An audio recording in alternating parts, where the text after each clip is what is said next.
Quem confessa que precisa de sabedoria? Amém. Amém. Quem está ansioso para ouvir uma palavra de Deus? Amém. Todo mundo. Então abre sua Bíblia em Jeremias, capítulo 29, versículo 11. Vamos entender a palavra de Deus. Se você não entender, que é o primeiro ponto, você nunca vai aprender. Isso aí. Quem não entende, não aprende. Porque o aprendizado é a evolução do entendimento. Você primeiro entende, depois você começa, através de estudos, a aprender. O objetivo é que no fim dessas segundas-feiras, se um dia acabar... Obrigado pelo amém, querida. Vou te dar um DVD no final. O objetivo é que você saia daqui aprendendo. E o livro de Jeremias, um livro milenar, um livro importante no contexto bíblico e histórico, diz assim: pois eu bem sei os pensamentos que eu tenho a respeito de vós. São pensamentos de paz e não de... para vos dar o fim que... Isso aqui é muito complicado, esse versículo, para quem não entendeu. É complexo, tá? É necessário muita sabedoria para desvendar, porque tem duas informações muito importantes aqui. Primeiro diz o seguinte, ó: pois eu bem sei os planos, os pensamentos que eu tenho a respeito de vocês. Quem está falando aqui? Deus. Está escrito ali. Diz o... Senhor. Tá. Então o Senhor tem planos para você. Amém. Glória a Deus. Deus tem planos, Deus tem pensamentos. São planos de bem, né, de paz e não de mal. Então tem gente que fala assim: é da vontade de Deus que eu esteja passando essa dificuldade financeira? Claro que não. É da vontade de Deus que eu esteja com esse problema no casamento? Claro que não. É da vontade de Deus que eu vivo uma vida miserável aqui na terra, mas em compensação vou ficar no céu para sempre? Claro que não. Porque Deus te prometeu 2 tipos de vida e só existem 2 tipos de vida reveladas nas Escrituras. A primeira é a vida em abundância. E a vida em abundância só dá para viver na terra. A segunda é a vida eterna. E a vida eterna só dá para viver no céu. Muito bem. Então, se você não se encaixa em uma dessas 2 vidas no teu momento atual, você está fora dos padrões bíblicos. Porque o padrão bíblico é vida em abundância e vida eterna. Se você quiser vida eterna, a gente pode providenciar hoje no final do culto para você já encontrar Jesus, né? A gente não tem problema. Amém, né? Quem quiser já partir, é engraçado, né, que o crente, ele quer ver Jesus, ele só não quer morrer. E aí começa o problema, né? Quem quer ver Jesus? Tu, aleluia! Quem quer morrer? Silêncio terrível na igreja, ninguém quer. Mas a complexidade desse versículo tá porque ele faz planos ou tem pensamentos de paz e não de mal a respeito da gente. Mas olha a parte B do versículo. Para vos dar o fim que vocês esperam. O fim que vocês estão planejando. Ou seja, ele faz um plano para honrar o que você está esperando para o futuro. E aqui começou um grande problema, porque o homem não sabe projetar futuro.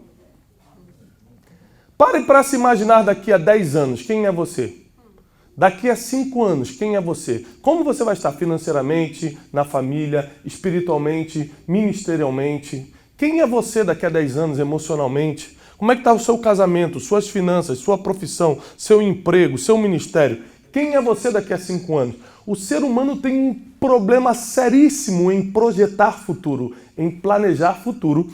E por isso muitas coisas não acontecem. Porque a Bíblia diz que ele faz planos de bem, planos de paz, mas para dar o fim que você espera.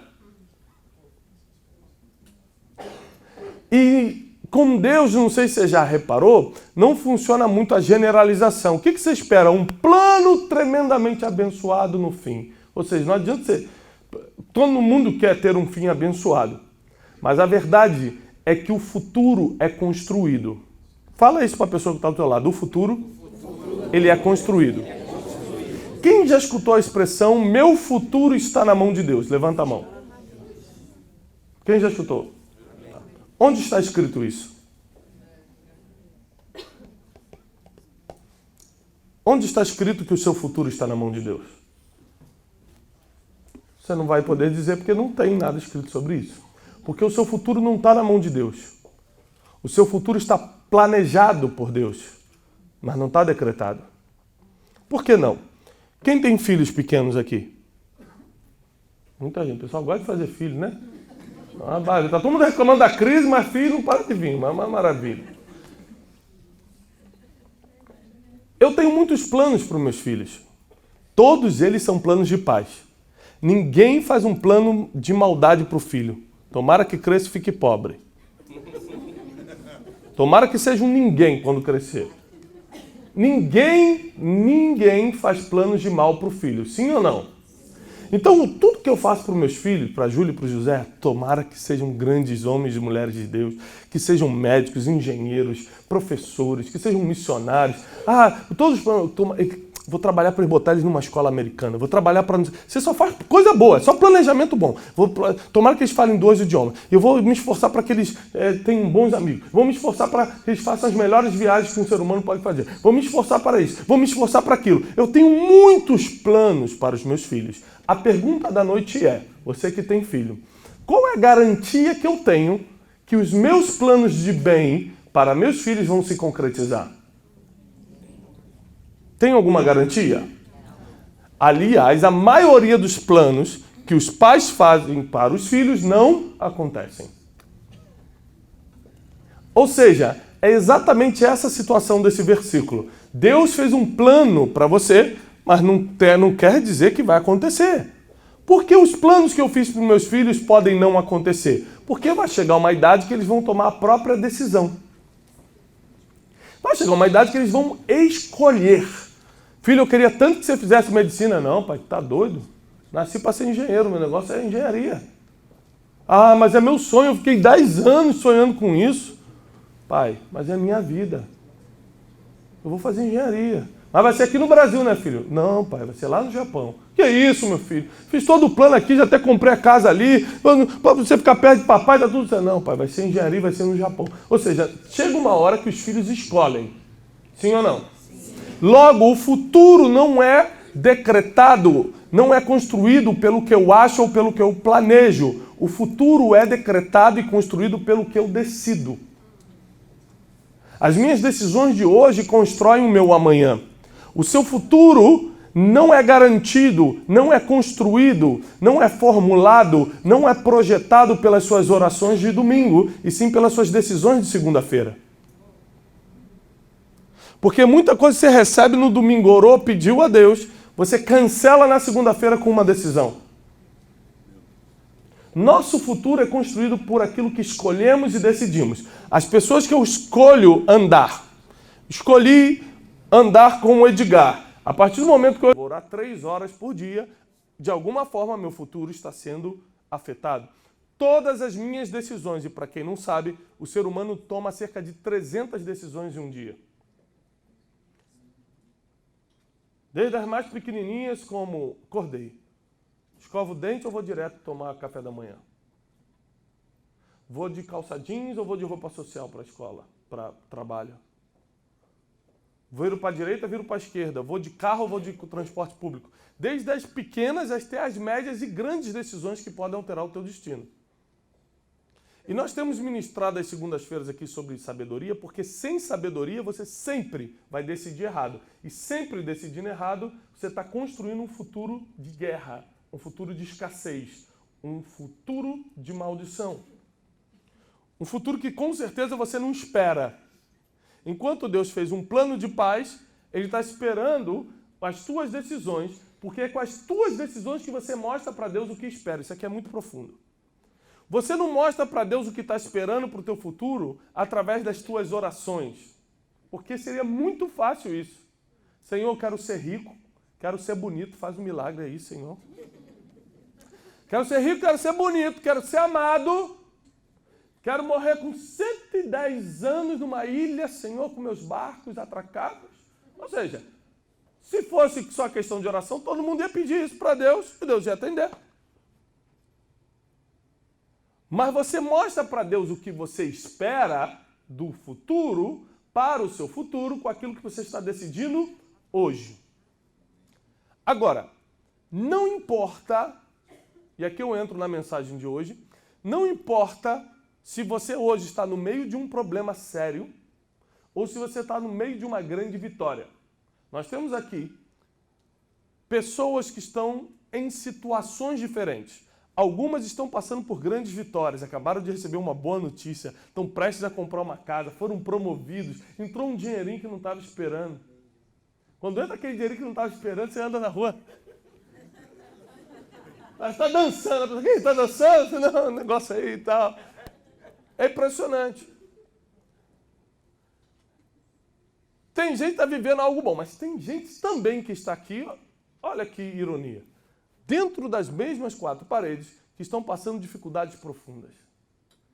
Problemas emocionais sérios. Tem gente que não está conseguindo dormir. Tem gente que está preocupado com a empresa, vai quebrar ou não vai quebrar. Meu Deus, o dinheiro sai ou não sai. Tem gente que está esperando um diagnóstico e está tão ansioso, tão desesperado, porque não sabe qual é a resposta do diagnóstico. Cada um aqui está numa situação. Mas a boa notícia é, o que você está passando hoje é apenas parte do seu caminho, não é o seu destino. Isso quer dizer que não importa o que está acontecendo hoje, as pessoas só vão se lembrar de como você terminou. Como assim, Tiago? Abre sua Bíblia, por favor, em Eclesiastes. Capítulo 7, versículo 8. Eclesiastes, capítulo 7, versículo 8. Você vai começar a entender agora o porquê você precisa muito, muito, muito de sabedoria na vida. Vamos ler? Melhor é o fim das coisas do que o princípio delas. Melhor é o fim do que o começo. Por que melhor é o fim do que o começo? Porque as pessoas só se apegam, só se lembram de como você terminou. Deixa eu lhe contar uma história. Seu Antônio é um homem, 40 anos de casado, fiel. Um homem que era um excelente pai. Sempre abriu mão das suas coisas pessoais em prol dos filhos. Seu Antônio nunca deixou atrasar uma conta, ele se preocupava muito com a manutenção do lar. Seu Antônio era um homem fiel a Deus, inclusive. Não só era um bom frequentador de igreja, como também era fiel no dízimo e nas ofertas. Seu Antônio era um marido exemplar, sempre honrou a esposa, sempre a preferiu em honra, sempre deu o primeiro lugar, sempre foi aquele pacificador que todo mundo gostava. Depois de 32 anos de serviço, seu Antônio se aposentou. E uma vez já, com 1 ano de aposentado, estava no mercado fazendo compras sozinho, quando encontrou uma antiga colega de trabalho. Começaram a relembrar o tempo bom que viveram na repartição, tantos anos trabalhando junto. Estenderam para um cafezinho e aquele cafezinho os levou a um hotel. O único problema é que seu Antônio teve um infarto e morreu no meio da única infidelidade conjugal da sua vida. No outro dia, quando foram enterrar o seu Antônio, as mais de 250 pessoas presentes no enterro, nenhuma estava falando, seu Antônio, que gente boa, me ajudou tanto. Lembra quando ele me emprestou aquele dinheiro quando eu precisava, nunca me cobrou? Olha, seu Antônio, 40 anos, deu toda a vida pelos seus filhos, 40 anos sendo fiel. Olha, 40 anos na igreja, ajudando os irmãos, sendo fiel em tudo. 40 anos, olha, sempre apoiou a esposa, nunca levantou a mão contra a esposa. Sempre... As pessoas não falavam isso. As pessoas só falavam assim, olha o que acontece com o adúltero aí. Olha o que acontece. Viu? Adúltero. Isso aí já devia estar acontecendo há muito tempo. Isso aí. Para Deus ter levado assim, tem mais coisa. Vai vir outra família aí, vai aparecer. Daqui a pouco é teu filho chorando.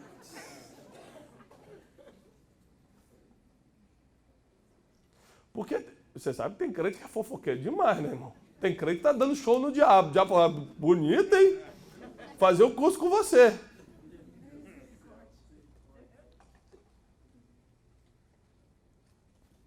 As pessoas não se lembraram de 40 anos de fidelidade. As pessoas lembraram de um dia de infidelidade. Eu já dei essa ideia para vocês em outras segundas-feiras para poder entrar no assunto de hoje. O fim, o como você vai terminar é muito mais importante do que o que você está vivendo agora. Você imagina se os grandes heróis bíblicos morressem de forma oculta, obscura, pecaminosa. Davi e Saul. Quem foi o homem de Deus entre os dois?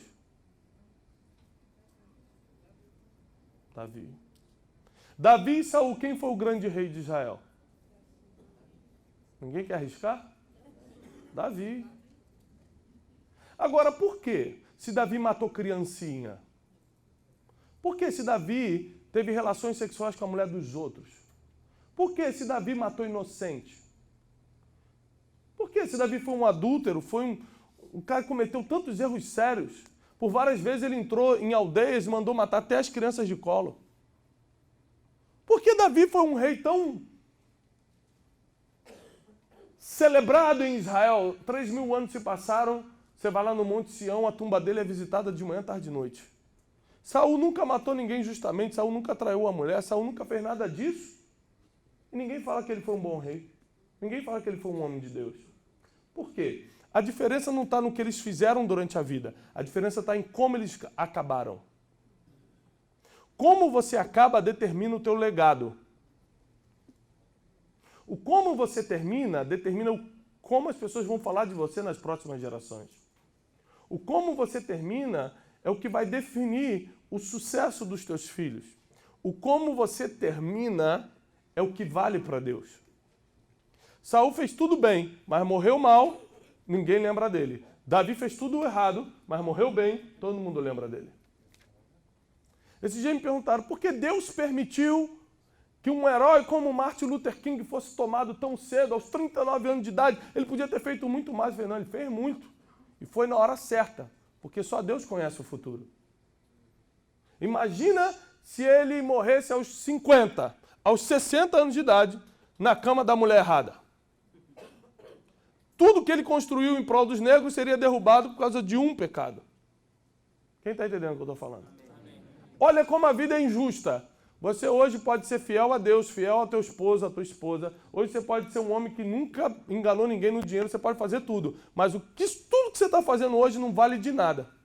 Como assim não vale de nada? Não vale. Porque se você morrer daqui a 10 anos errado, é assim que vão lembrar de você.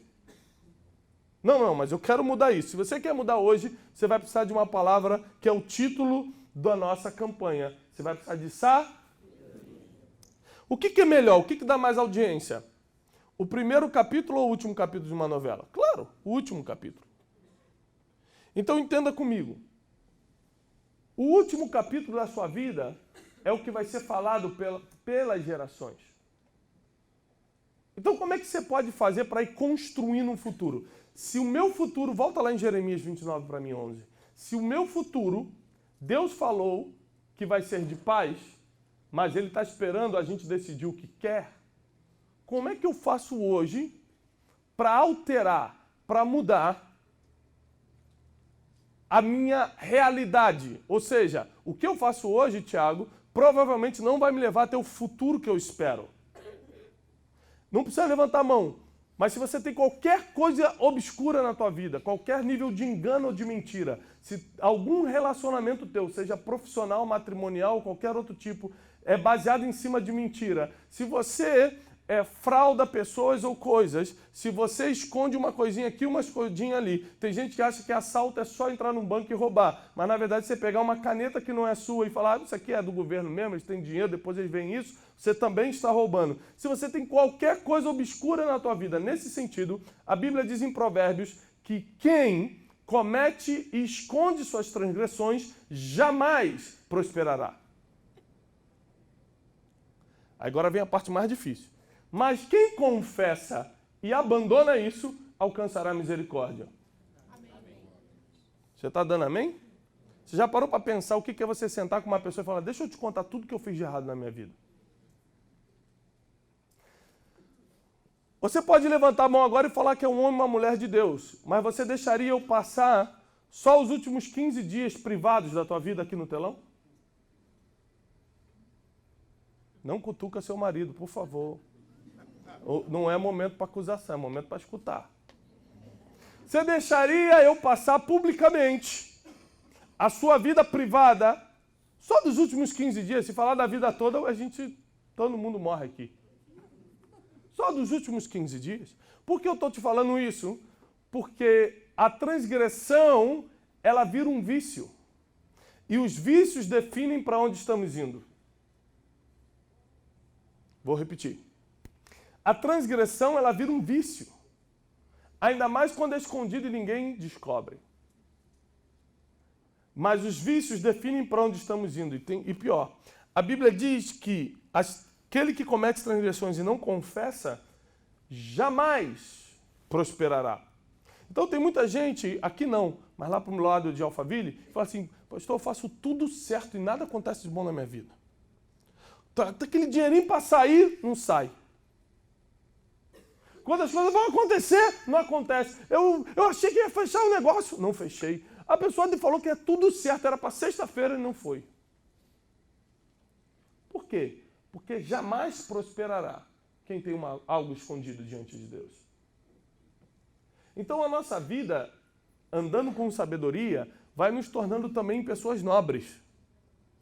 A nobreza está muito ligada à transparência e a tantas outras coisas que outro dia a gente vai compartilhar. E quando você começa a buscar sabedoria, quando você começa a buscar essas informações, você começa a alinhar a tua vida. Então sabe o que eu te aconselho? A você chegar em casa hoje e fazer uma lista negra da tua vida. Onde eu estou errando nas finanças? O que está oculto na minha vida emocional? Só para te dar uma ideia, e fale a verdade, agora você pode levantar a mão. Quem aqui não está falando com alguém? Não estou falando com alguém. Aquela pessoa me feriu, nem gosto nem olhar para ela. Você quer quem não está falando com alguém? Levanta a mão. Olha quantas pessoas. Tá bom. Quem ofertou essa semana? Fez algum tipo de oferta para Deus? Já deu uma oferta? Vai dar uma oferta hoje? Tá bom. Tá. Ótimo. A Bíblia diz o seguinte. Se tem alguém que você sabe que está contra você, ou você está contra alguém, deixa a tua oferta de lado, reconcilia-te com teu irmão e depois vem em oferta. O evangelho é muito difícil, o evangelho não é fácil. O evangelho não é bagunça e me estranha o crescimento do evangelho no Brasil, porque o evangelho é tão difícil de se viver que não dá para acreditar que está crescendo tanto. Até porque se os números fossem reais, o Brasil, o número de conversão fosse real, o Brasil já estaria em outra situação. Teríamos famílias equilibradas, não teríamos o aumento das taxas de divórcio dentro da igreja, não só na sociedade, não teríamos todos os problemas seríssimos de corrupção e de moral que tem aparecido.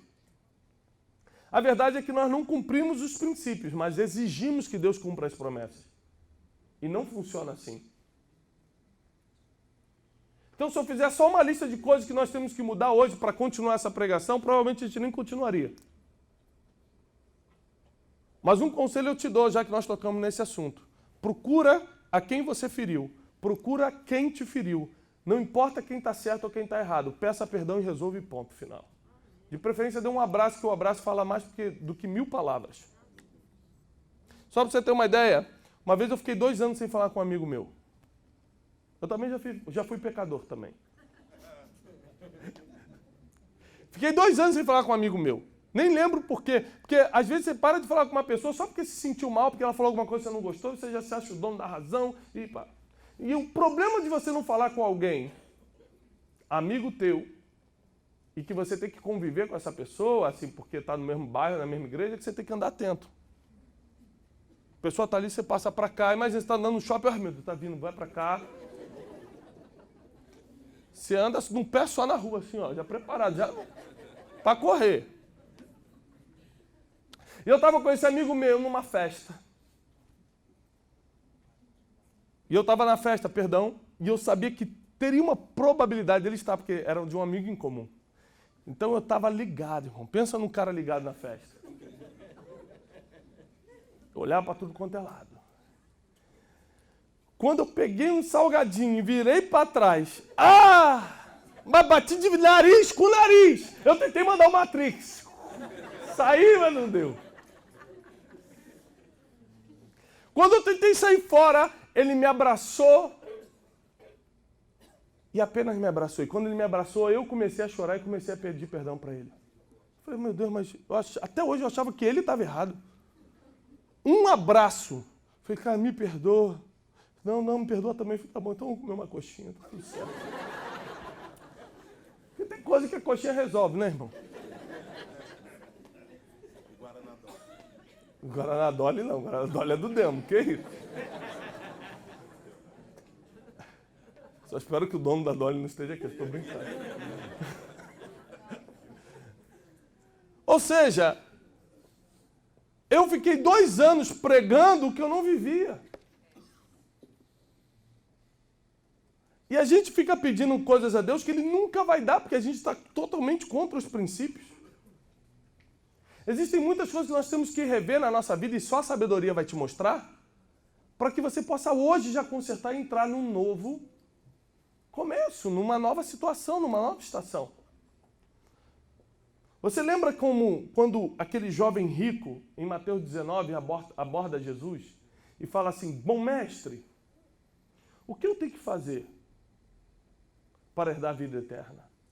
E Jesus falou assim para ele, por que me chamas de bom? Sabe por que Jesus falou isso? Por causa de uma tradição judaica antiga, e até hoje acontece, de você não chamar ninguém de bom até que ele tenha completado a obra. Experimenta chamar um pedreiro de bom antes que ele acabou o teu banheiro. Pedreiro você não pode elogiar nem quando ele acabou tudo, irmão, porque dá um jeito de quebrar depois. Se você falar, tá chegando na hora, hein, seu Antônio? Ah, prepara que no outro dia ele vai chegar às 11 horas. O que é isso? Desculpa os pedreiros, se tem pedreiro aqui, eu estou brincando. O que é isso? Ninguém pode ser considerado bom até terminar a obra. E Jesus não tinha terminado a obra dele, até ele tinha risco de falhar. Jesus tinha risco de falhar? Claro. Tanto que no final ele falou, se possível, afasta de mim esse cálice, eu quero sair fora. Não estou aguentando, mas seja conforme a tua vontade. Nós temos errado por não conhecer as Escrituras. Nós temos errado por não conseguir criar o nosso futuro. Apóstolo Paulo, abre comigo, por favor, em 2 Timóteo.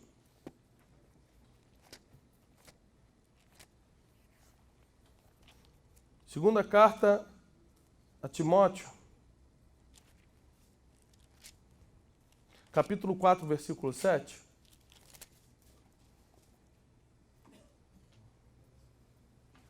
Diz assim: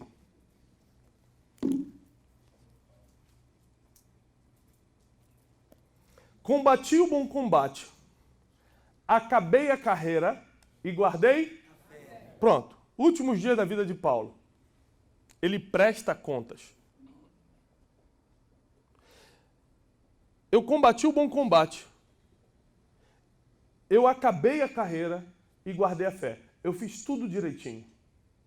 O profeta Samuel, quando já estava para morrer também, lá no seu primeiro livro, ele diz o seguinte: eu vou parar. Tenho servido a essa nação e a essa geração desde a minha mocidade.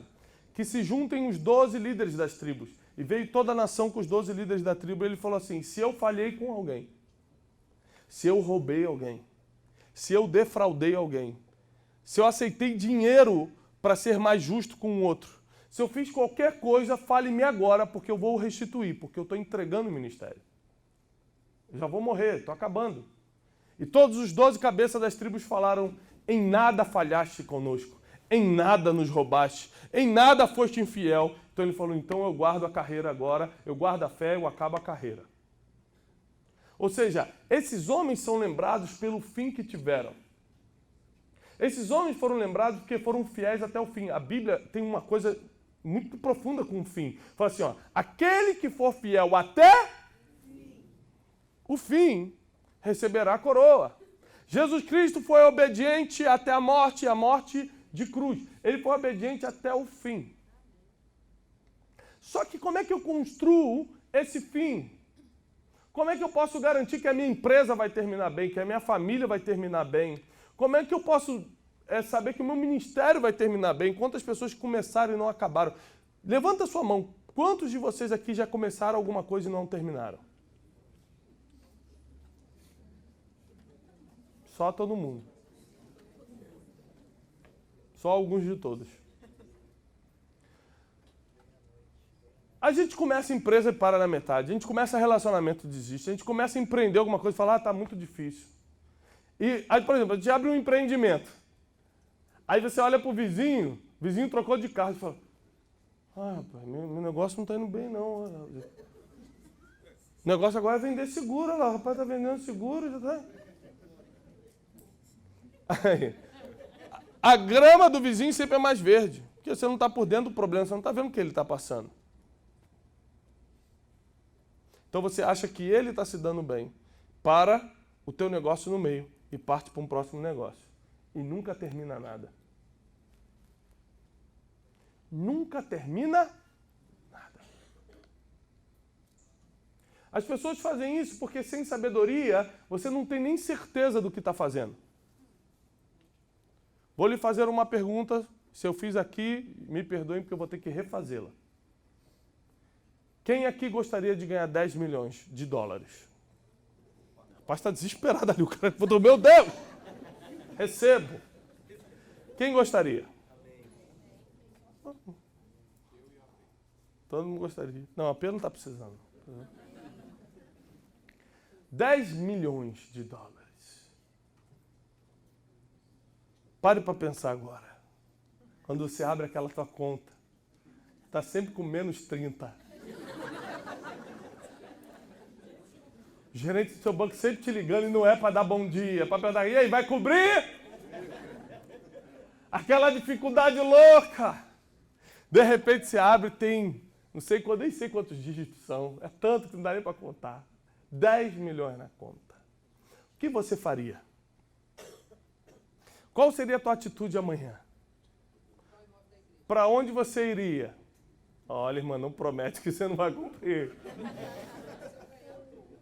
Amém. Então se ganhar, vai? Então tá bom. Se ganhar, ela vai comprar o imóvel da igreja. Amém? Amém? Nota o nome dela ali que eu não sei qual é, mas vocês já viram quem é. Porque se você pegar esses 10 milhões e fizer alguma coisa que você já não esteja fazendo hoje, quer dizer que a tua vida hoje não tem propósito. Você vai ter que dormir com essa aí hoje. Vou repetir, porque você não entendeu. Entendi, falou assim, não entendi nada, repete, volta. Porque se 10 milhões vai mudar o que você vai fazer amanhã, quer dizer o que você está fazendo hoje é sem propósito.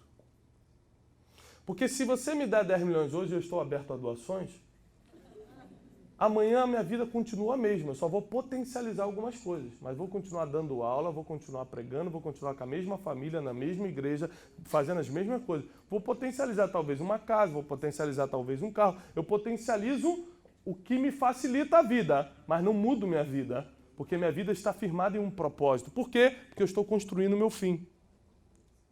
Então nem dinheiro, nem oportunidades, nem pessoas podem mudar a construção que eu estou fazendo do futuro. E quando eu chegar no meu fim, eu não vou olhar para trás e falar, só estou passando isso hoje porque o apóstolo César me prometeu e não cumpriu. Só estou fazendo isso hoje porque meu pai era para ser presente e foi ausente. Ou seja, é claro, quando tudo começa a dar errado, nós precisamos terceirizar a culpa para nos sentir melhor. Para ter razão de continuar. Mas a verdade é que você tem a oportunidade hoje de começar a plantar sementes de inteligência agora para colher no futuro. Para projetar o futuro, porque Deus está esperando que você mostre para Ele o que você está esperando. Mas o que essa pessoa está esperando?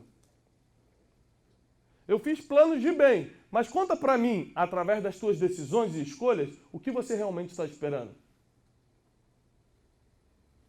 Os meus filhos vão se comunicar comigo, eles vão revelar o que esperam da vida deles quando eles começarem a decidir. Você imagina, qualquer coisa que eu perguntar para eles agora, na idade que eles têm, o que você quer ser, filha? Ele fala assim, ela falou assim esses dias para mim, o que você quer ser, filha? Ela falou, pai, eu já estou decidida, ou eu vou ser médica ou enfermeira. Aí ela me olhou, pai, quem ganha mais, o médico ou o enfermeiro? Eu falei, já tá a maldade chegando já, né? Quem ganha mais? Eu falei, o médico. Ah, não, então você é médico. Ou seja, ela vai ser médico? Sim ou não? Sei lá. Não tem a mínima ideia. Ela tem 7 anos, o que ela está falando não tem noção. Assim somos nós falando com Deus. Deus, eu quero ser médico. Deus, mas você só tem 7 anos, você não sabe o que você está falando. Não, mas é isso que eu quero, Deus. Me dá, Deus. Me dá, Deus. Por favor, Deus. E a Bíblia diz que quando você bate muitas vezes na porta, ela abre. Tem muita gente que recebeu de Deus o que não era para receber. Foi Deus que deu? Foi, porque todas as coisas estão na mão dele. Quem pediu? Você. Como é que se fala você em francês, pastor Carlos? Hã? Trois?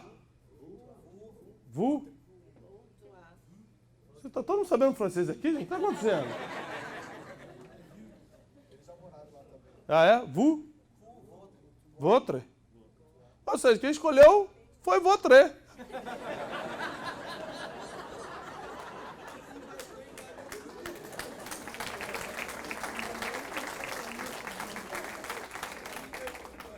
Ou seja, alguém sabe falar você em outra língua estranha? Que não seja... Não, inglês não vale.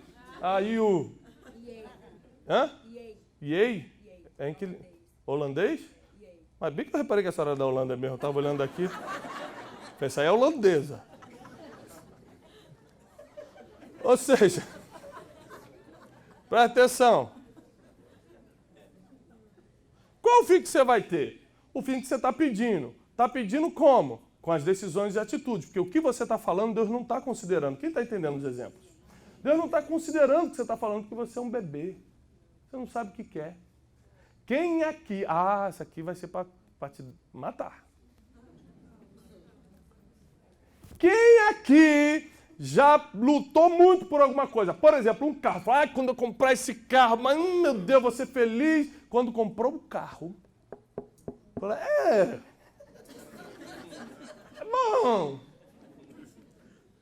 Quem aqui já comprou uma coisa que queria muito e meses depois falou, não era bem isso.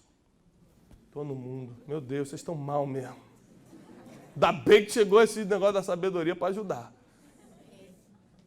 Sabe por quê? Porque a gente não sabe o que quer, só Deus sabe o que a gente realmente quer. Só Deus sabe o que a gente realmente precisa. Então a gente fica enrolado sem saber o que pedir a Deus. Deixa eu te falar uma coisa. Tenha cuidado com o que você fala com Deus, porque Ele realmente te escuta. Tenha cuidado com o que você pede, porque você pode receber. As pessoas hoje não estão confiando mais em Deus, elas estão confiando no que querem.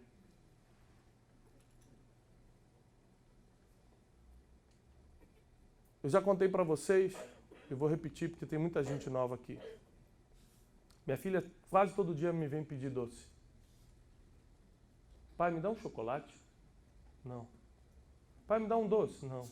Pai, me dá uma cocada? Não. Pai, uma paçoca? Não. Pai, não sei. Tudo que é doce ela me pede todo dia. Mas todo dia, irmão.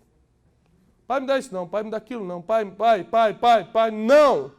Por que não? Porque se eu te der o que você está me pedindo, se eu te der o que você quer, você não chega aos 10 anos de idade. Eu tenho que dar o que você está pedindo o que você quer, mas o papai tem que te dar o que você precisa. E a fase que você está é de comer arroz e feijão para crescer. Então por que você pede e não recebe? Porque você pede o que quer e não o que precisa. Por isso Deus não te dá. Porque não é a hora de receber. Sabe qual é o problema? Você continua batendo. Não, mas eu quero sim a paçoca. Eu quero paçoca! Chega uma hora que Deus te dá a paçoca. Aí você está internado no médico com glicose alta e ora para o mesmo Deus. Me cura da glicose! Livre-arbítrio. Você pediu e recebeu. E assim as pessoas estão construindo o seu futuro, sem sabedoria alguma. Abre comigo, por favor, em Gênesis, capítulo 12.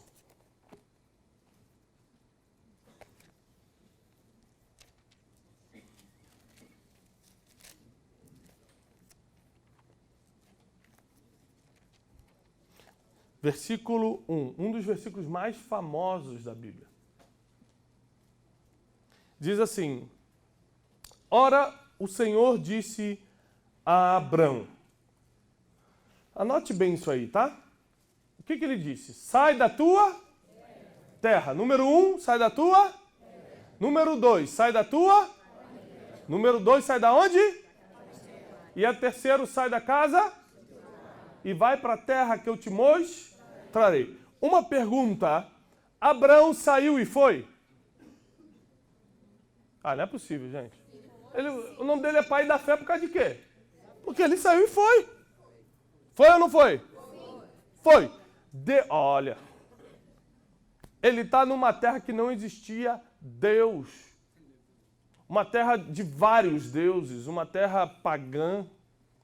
Ninguém tinha uma experiência tão profunda com Deus naquela época. Deus não se manifestava assim de qualquer jeito. De repente, esse homem escuta uma voz. Nos dias de hoje, com certeza, ele seria diagnosticado por um psiquiatra. Você está escutando vozes, né? O que ela falou? Falou para eu deixar tudo e sair pela rua correndo. Porque é no caminho que ele vai mostrar para onde eu tenho que ir. Eu, doutor, entendi. Aí vai só aumentando a dose.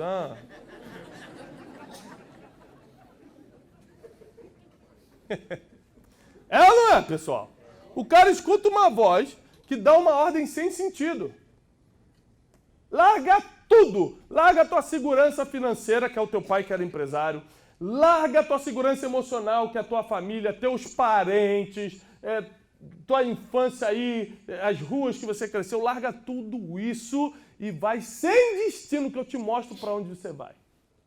Ah, gente, tem que ter muita fé. E esse homem teve fé. Ele largou a segurança financeira dos pais, largou a segurança emocional da família, dos parentes, largou tudo e foi. Fé ele tinha. Muita fé. Agora repare comigo na continuação. Deus começa a prometer para ele, no versículo 2, far-te-ei uma grande nação, te abençoarei, engrandecerei o teu nome, tu serás uma bênção, abençoarei os que te abençoarem, amaldiçoarei os que te amaldiçoarem, e em ti serão benditas todas as famílias da terra. E assim partiu Abraão como o Senhor lhe tinha dito, obedeceu, e foi Ló com ele.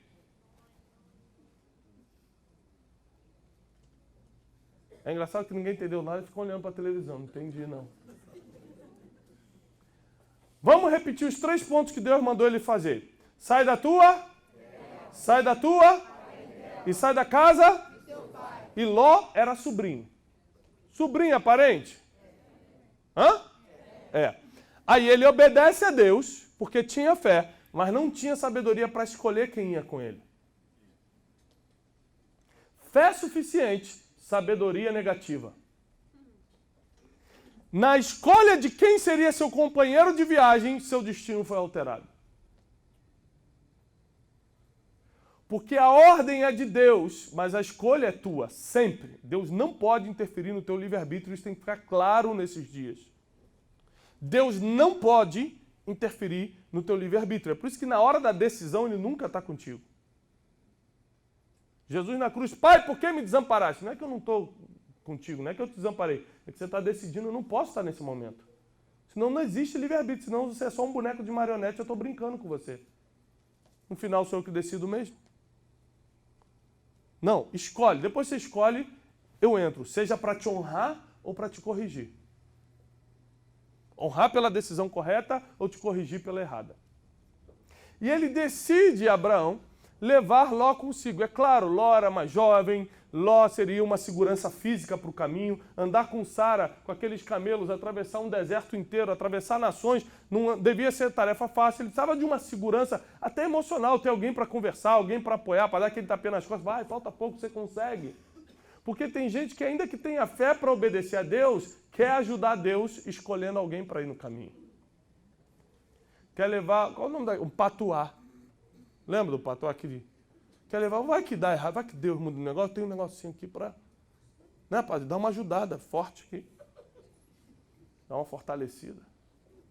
Então ele levou Ló como um amuleto, como uma oportunidade, como alguém para fortificar sua inteligência, sua vida emocional. O problema, no capítulo 13, ou seja, um capítulo depois, no versículo 7, diz assim, 13, 7. E houve grande contenda entre os pastores de Abraão e os pastores de gado de Ló. Os cananeus e os perizeus habitavam então na terra.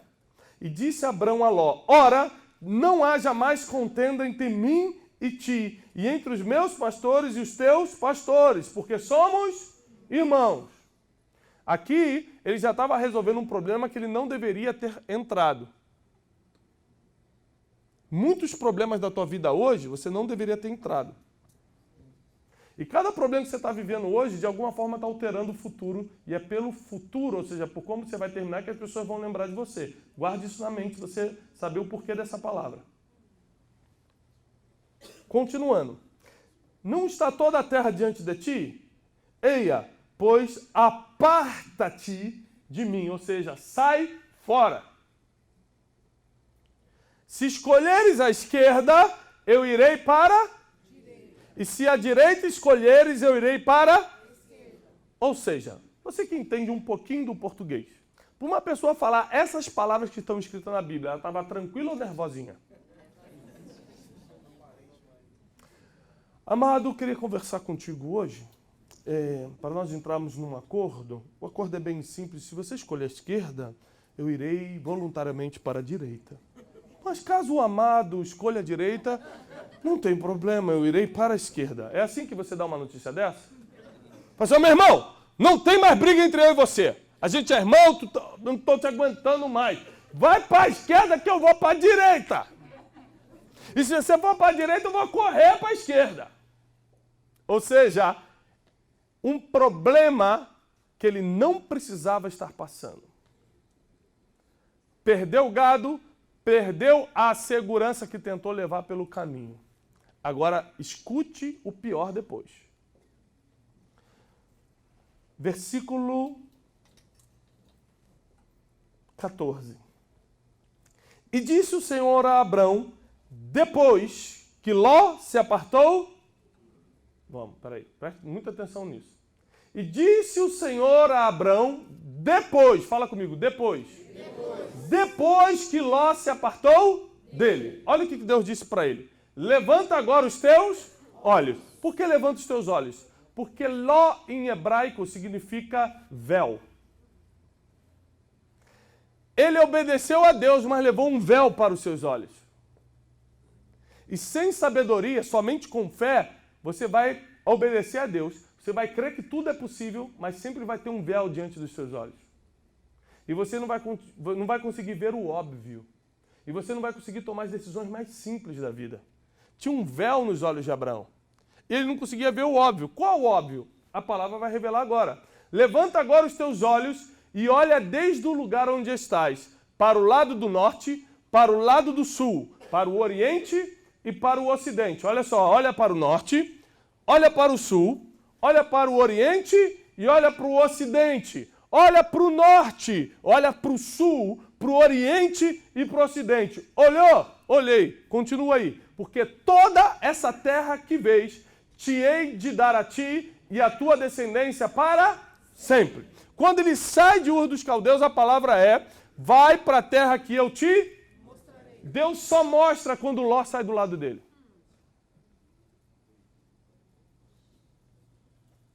Enquanto você estiver com Ló do teu lado, e esse Ló só se instala quando você não tem sabedoria para tomar as decisões do futuro, Deus não te mostra a terra que te prometeu.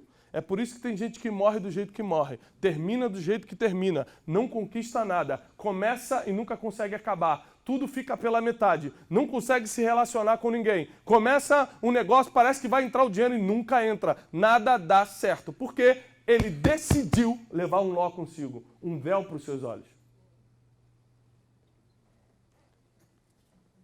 Ló, nesse caso aqui, era uma pessoa, mas tem gente que até hoje guarda uma mágoa do passado, e o nome disso é Ló, é um véu nos seus olhos. Tem gente que até hoje está com dinheiro que não é seu. Tem gente que até hoje guarda a cartinha do namorado, da namorada de não sei quantos anos atrás. Tem gente que até hoje tem coisas no celular que já eram para ter deletado. Tem gente que insiste em ficar com um sócio que Deus já mandou largar. Tem gente que não toma a decisão de deixar Ló ir.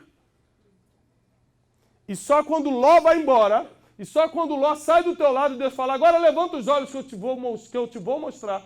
vou te mostrar o que foi prometido a você.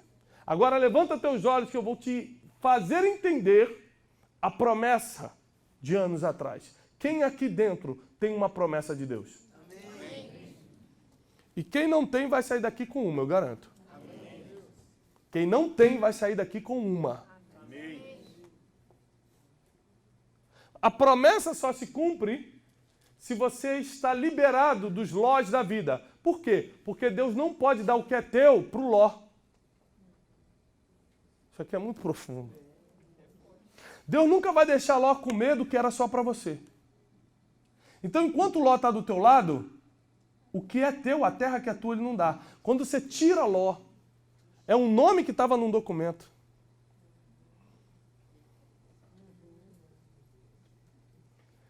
É uma pessoa que estava do teu lado, é um sócio que você já sabe, é um amigo, uma amizade. Porque as más amizades corrompem os bons costumes. Você já conhece a palavra, você só não pratica, mas conhece bem. Conhecer, todo mundo conhece tudo. Praticar que é o problema. Né? Quando Ló sai do teu lado, prepare-se. As coisas começam a acontecer. Agora, para que a gente vai ter que tirar Ló do nosso lado se ele nem deveria ter entrado? Ai. Por que nós vamos ter que retirar algo que Deus não mandou colocar? Porque não temos sabedoria para escolher.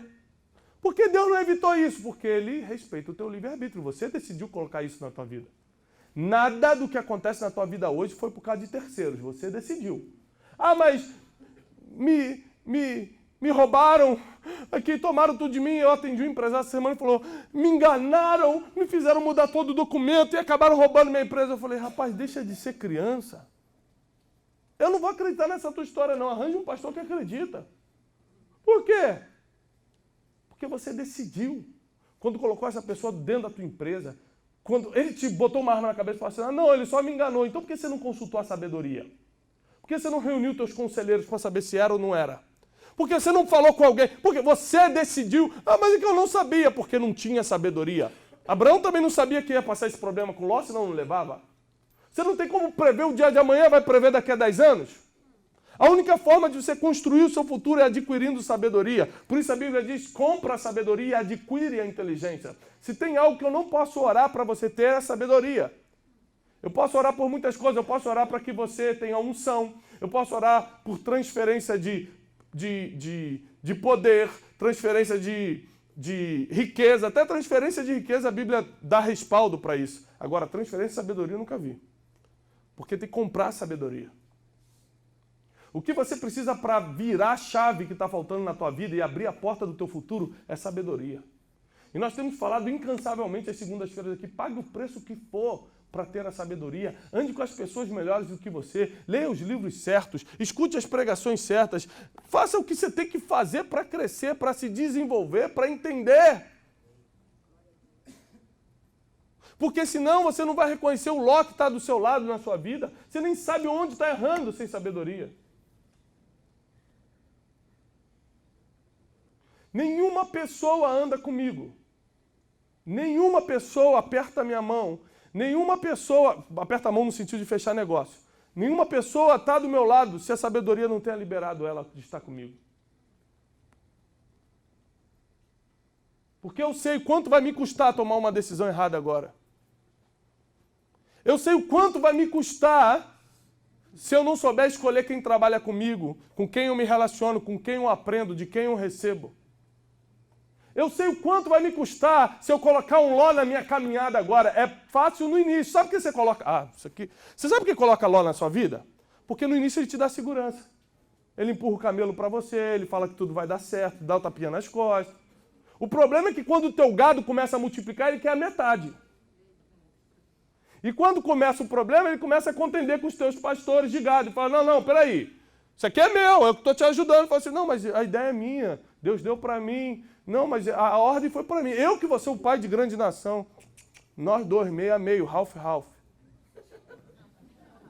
Metade do mundo para cada um. Fica com o Oriente, eu fico com o Ocidente. Da China para cá é meu. E aí? Enquanto a ordem era clara. Se você revisar as ordens que Deus realmente te deu, sempre é uma ordem clara. Você que tenta dar uma misturadinha para ajudar Deus. Porque Deus falou, não leva os teus parentes. Mas eu vou levar Ló, é mais ou menos parente. Você sempre tem uma boa desculpa para Deus. Deixa eu te falar uma coisa. Quem quer terminar bem aqui? Fala, eu quero terminar bem, eu vou deixar legado. Eu já expliquei a diferença de legado e herança aqui? Que bom. Então eu estou soltando tudo aqui, hein? Vocês estão bem. Presta atenção nisso. Você quer terminar bem? Comece a selecionar, então, agora, quem anda do teu lado, de quem você toma conselho, que livro você lê, que palestra você escuta, com quem você assina contrato, com quem você faz negócio. Começa a mudar tudo e tenta localizar se tem algum ló na tua vida, ou seja, alguma coisa que você decidiu colocar para te dar um apoio emocional no início, porque isso vai virar um grande ló lá no futuro. Isso vai virar um grande problema no futuro e vai dividir o que você tem. Sabe qual é o pior? Talvez você nem conquiste o que deveria ter, porque Deus não pode dar algo para Ló comer junto. Porque é só para você. E o que é para você é teu. E o que é de Ló é Ló. Deixa Ló embora para Deus dar o que é de Ló para Ló. Mas o que é teu, é teu. E você precisa pagar o preço da sabedoria, eu repito, porque isso foi o que mudou minha vida. Eu paguei o preço da sabedoria. Quantas vezes eu deixei de comprar coisas para mim, para dentro da minha casa, para poder ir a algum lugar onde tinha um sábio ensinando alguma coisa, escutar um pouco e aprender? Quantas vezes? Quantas vezes eu tive que comprar passagem de avião para ir do lado de alguém, não tinha nada para fazer no lugar que ele estava indo, mas só para ficar aquelas horas do avião escutando, aprendendo, anotando. Tem gente que está sempre esperando uma resposta certa, mas está fazendo a pergunta errada. E as perguntas são mais importantes do que as respostas.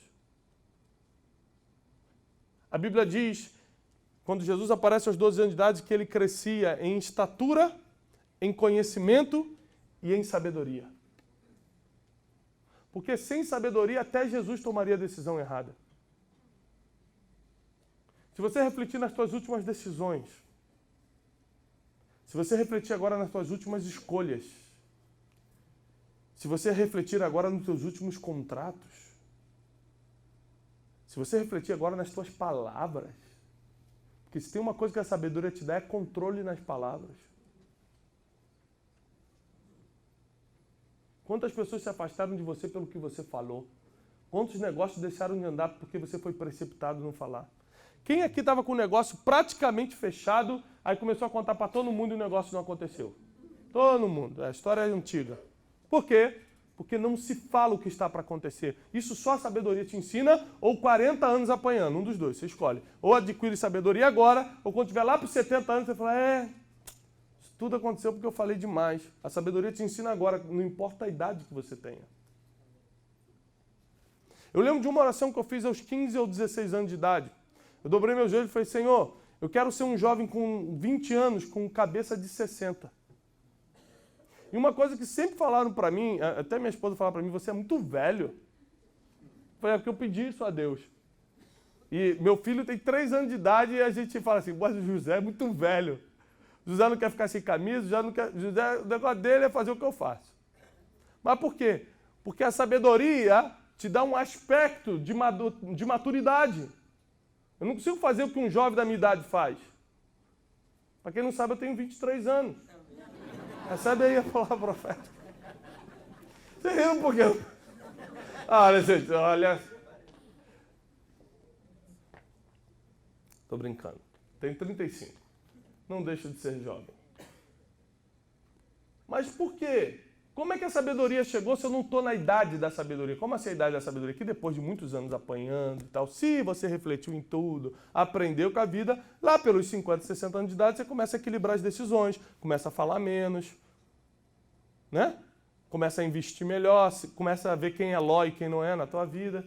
Quem aqui durante a administração dessa palavra já reconheceu um ló na sua vida? Pelo menos levanta a mão. Só a igreja toda, amém. A gente vai fazer um culto de libertação agora no final, fica tranquilo. Vou botar só minha roupa branca que eu trouxe, tá ali. Vou fazer a limpeza mesmo, vai ser a limpeza.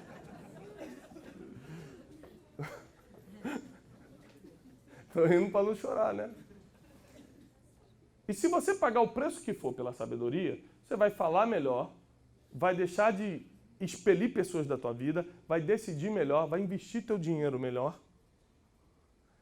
vai começar a se relacionar melhor, vai começar a praticar os princípios. Por exemplo, a sabedoria ela vai te lembrar coisa do tipo, caramba, eu vou ofertar agora, mas aquele irmão não está falando comigo, porque eu estacionei na vaguinha dele ali, porque tem irmão que é o dono, sabe, que é o dono da vaga da igreja ou o dono do banco, né? Ele senta sempre ali, quando tu senta na vaga dele, ele para de falar contigo, porra, que abuso. 2 anos eu sento naquele banco, o irmão sentou no banco que eu sento. Tem gente que está tão ferida da alma, irmão. Está tão ferido na alma que qualquer coisa vira tempestade em copo d'água. Se você falar assim, paz do Senhor, irmão. Fala, tá, paz do Senhor por quê? Está me olhando? Qual o problema? Fala, não, desculpa. A sabedoria, ela te mostra todas as coisas. Como diz Jó, capítulo 28, ela não está disponível na terra dos viventes, ela está na eternidade, ela já viu o teu futuro. Ela pode te ajudar, ela pode te guiar, ela pode trilhar o caminho que você está tentando aqui na terra. E deixa eu te falar uma coisa, você vai terminar bem. Porque você está sentado aqui é a prova que você vai terminar bem. Teus negócios não só vão prosperar aqui, como ficarão para os teus filhos. O teu ministério não será reconhecido só aqui, mas será um ministério por gerações. Existem pessoas que morreram há décadas atrás e ainda falam hoje. Porque o legado foi muito forte, ou seja, o fim foi impactante. E eu sei que você pode estar passando por uma dificuldade hoje, porque decidiu ter um nó da tua vida, você escolheu. Você fala, mas eu não sabia. Abraão também não sabia. Mas Abraão botou desculpa em quem? Ninguém. Ou seja, deixa eu te falar uma coisa. Se você realmente quer ter um fim, eu encerro com isso e passo para o apóstolo. Se você realmente quer ter um fim de paz e prosperidade, se realmente você quer ter um legado, se realmente você quer deixar um ló de lado, eu vou te ensinar essa última coisa que faz parte da sabedoria. Quem tem sabedoria nunca dá desculpa.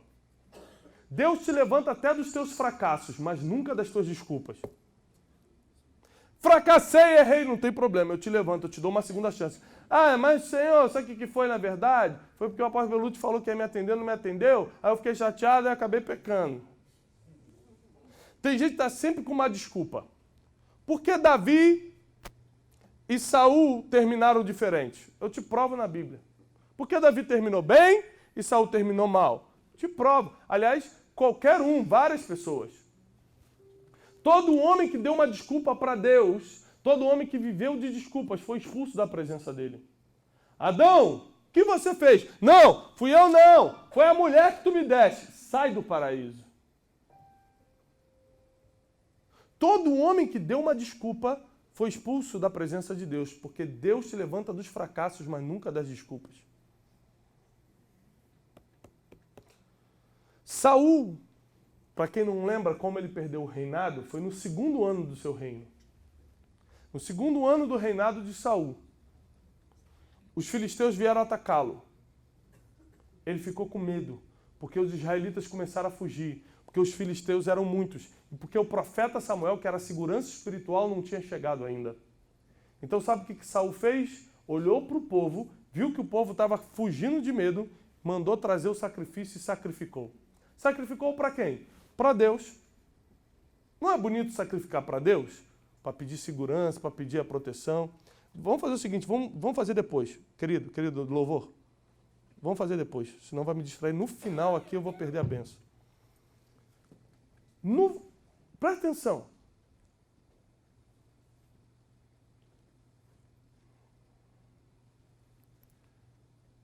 Saul obedeceu a Deus em várias coisas, foi fiel a Deus em várias coisas, foi colocado como rei em Israel, ficou ali, permaneceu. E quando foi sacrificar para o Senhor. Só tinha um problema. Tinha uma ordem que ninguém poderia sacrificar sem a presença do profeta. Reparem isso. Ele fez algo que era certo, sacrificar para Deus, mas fora do tempo. E quando ele sacrifica para Deus fora do tempo, por que fora do tempo? Porque o profeta não tinha chegado. Quando Samuel chega, fala, o que você fez? Porque toda vez que você errar, Deus vai colocar alguém do teu lado para corrigir.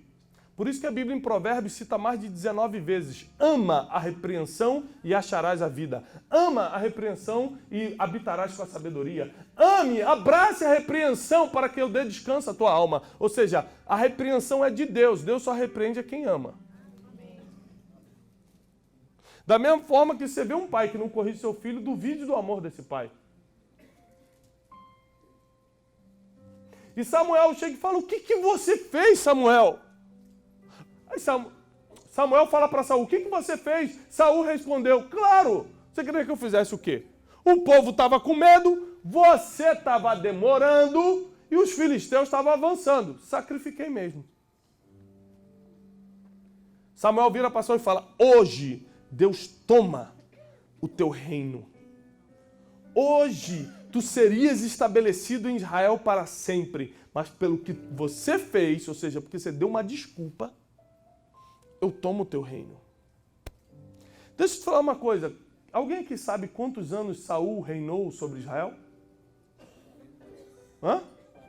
40 anos. Aqui a gente tem um problema matemático então. Porque se Saul reinou 40 anos, como é que ele perdeu o reino no segundo ano? Porque Deus só toma o que ele te deu.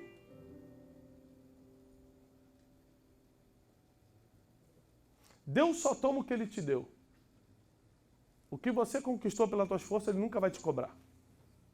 Fala assim, Abraão, sacrifica Isaac teu filho, teu único filho. Isaac não era o único filho de Abraão. Tinha antes Ismael. Mas por que ele chamou de único filho? Porque Deus só considera teu aquilo que ele te deu. Ele não deu Ismael, então ele nem chama pelo nome. O que você ganhou com a força do teu braço, você tem que dar um jeito de resolver.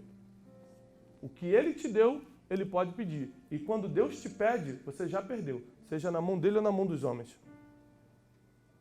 Então, quando o que Deus toma de Saul naquele dia, foi a unção de governo. Foi a conexão com o céu. Foi o que ele deu para Saul. Porque quem botou Saul no trono natural não foi Deus, foram os 12 tribos. As 12 tribos se reuniram e falaram assim, dá-nos um rei. Samuel, por que Deus governa sobre vocês? Nós queremos um rei, como todas as outras nações. Vocês querem? Então tá bom. E deu Saul. Então Deus não tomou o que o povo escolheu, Deus só tomou a unção. Deus tomou autoridade para governar. Tanto que depois daquele dia, Saul nunca mais se comunicou com Deus, começou a consultar profetas. Depois Deus proibiu os profetas de falarem com ele, ele começou a consultar necromantes e ficou desesperado e morreu na agonia que você sabe. Por isso não se espante com quem está sentado no trono e às vezes até com quem fica no altar, porque não quer dizer que Deus está com ele. Porque se Deus não deu aquele altar, aquele trono para ele, ele não vai tomar também. Agora presta atenção, o erro de Saul foi só ter sacrificado para Deus fora do tempo. E o erro de Davi? Matou e adulterou. Aí vem o profeta Natan e fala assim, você errou. Eu? Errou. Quando? Quando tocaste na mulher de Urias. Sabe o que Davi fez? Rasgou sua roupa, botou roupa de pano de saco, jogou cinza na sua cabeça e começou a se arrepender. Eu me arrependo. E Deus levantou Davi. Davi errou muito mais. Muito mais. Muito mais. Mas porque não deu desculpas, Deus o levantou. Saul errou só um pouquinho, só errou no tempo de sacrificar, mas deu uma desculpa. Deus se levanta dos teus fracassos, mas nunca das tuas desculpas. Pare de dar desculpa, seja lá o que você está vivendo hoje. Tira logo da tua vida, se concentra no teu fim, começa a construir o teu futuro. Tudo que eu faço hoje, eu faço para que meus filhos desfrutem, os filhos dos meus filhos desfrutem, para que a geração que eu viva desfrute. Cada livro que eu escrevo, eu estou pensando nas gerações que vão ler isso depois, se de alguma forma eu vou contribuir para as gerações, para a nação, para a coletividade, para a humanidade. Ou seja, as pessoas precisam pensar no fim. E eu sei que se eu morrer de uma forma em desobediência fora do que Deus determinou para mim, se eu terminar mal, tudo que eu escrevi não valeu de nada. Quem vai ler o livro de quem terminou mal? Quem vai acreditar na palavra profética de quem terminou mal? Quem vai acreditar que aquela pessoa que falava tanto era verdade se terminou mal? O nosso fim vai determinar. Nosso fim é forjado pelas nossas decisões. Nossas decisões são tomadas com sabedoria. E a sabedoria não está disponível na terra dos viventes. Então hoje, se você não se conectar com o que Deus tem para você agora, dificilmente você vai criar o teu futuro. Eu fiz plano para vocês, diz o Senhor. São planos de bem e não de mal. Para vos dar o fim que vocês esperam. Fale para Deus hoje o que você está esperando. Fale para Deus o que você está esperando, porque Ele pode te dar. Cuidado com o que você pede, porque Ele pode te dar.